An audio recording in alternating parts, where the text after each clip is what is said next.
د هیواد له جنوب لویدیځو ولایتونو تر ختیځ قومي مخور د یووالي پیغامونه له ځان سره لیږدوي او له خلکو غواړي چې ټول مسایل د خبرو له لارې حل کړي. دوی وایي اوس زمینه برابره ده چې قومونه یو له بل سره خپل نظرونه تبادله کړي او په ګډه ټولو بدرنګیو ته د حل لارې چارې ولټوي. دوی همداراز په خپلو خبرو کې وویل په دغه ډول سفرونو سره قومونه یو له بله باخبره کیږي او هغه سرحدونه به مات شي چې له کلونو د افغانانو ترمنځ د قومي او نژادي توپیرونو په اساس رامنځته شوي وو. برای حل اختلافات خود جرگه دارید.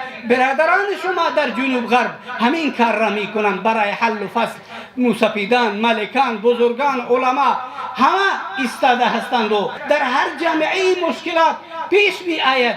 اگر مرگی بوده، زندی بوده، خوشی بوده، ناخوشی بوده است، با تفاهم و با خوبی و با مجلس او را حل کردند. روز در دنیا تلاش خیلی کرد که بین ما تفرقه ایجاد تشتت ایجاد اما مردم آگاه کشور دلش برای همدیگرش میسوزد و میخواهند با هم برادر باشند. د ننګرهار قومي مخور چې د جنوب لویدیځ سپین روبو ته دغه ولایت په مقام کې راټول شوي وویل د افغانستان له روبر سره یو دی او هیڅ نړیوال قوت به ترې هغه احساس وانخلي چې یو د بل په خوښۍ او غم سره راټول نشي. دوی وایي مسؤلین باید دې ته پام وکړي چې حجره او جومات یو دی او د یاد تړون د لا پیاوړتیا لپاره د کار وشي.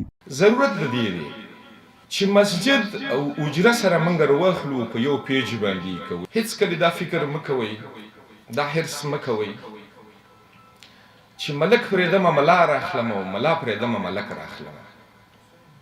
دا دوه کسان چې دي دا لازم و ملزوم دي. هغه څوک پرې پوهېږي چې چا د افغانستان تاریخ لوستی. مؤمنان د مؤمن ورونه دي، د دوی درد، د دوی غم، د دوی ښادي خوشحالي ټولې شریکې دي. همداسې تاریخ په اوږدو کې موږ غمونه شریک کړي دي.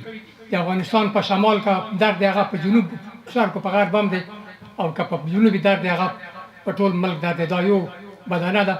هاخوا د ننګرهار مرستیال والي په خپلو خبرو کې وویل د اسلامي امارت او ولسونو ترمنځ هیڅ واټن شتون نه لري او شته حکومت د دې ولسونو له بچیو را جوړ شوی دی. هغه په خپلو خبرو کې وایي نړیوال نشي کولی چې د ملت او حکومت ترمنځ په یو بل نوم واټنونه رامنځته کړي. امارت اسلامي ولسونو ته کاملا احترام لري ځکه امارت اسلامي جوړ د ولسونو نه دی.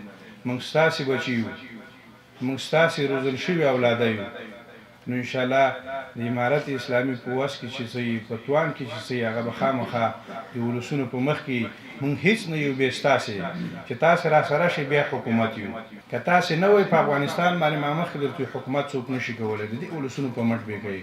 او الحمدلله موږ یوه دیني روحاني کلتوري ټولنه لرو او په دې باندې حاکمیت یوازې هغه څوک کولی شي چې هغه د دین په جامه باندې ملبس وي. د جنوب لویدیځ ولایتونو قومي مشران په داسې حال کې ختیځ زون ته سفر کوي چې له دې وړاندې جنوب زون ته تللي وو او هلته یې هم د مسؤلینو او بېلابېلو قومونو له مشرانو سره د یووالي او ستونزو ته د خبرو له لارې د حل په لارو چارو مشورې او ناستې سره کړې وي. دوی وایي دا لړۍ به دوامداره ساتي او د افغانستان ګوټ ګوټ ته به ځان رسوي او د پرګنیزو دودونو د عامولو یووالي لپاره به نه ستړي کېدونکې هڅې کوي. سهار ګل احساس، امید راډیو، ننګرهار.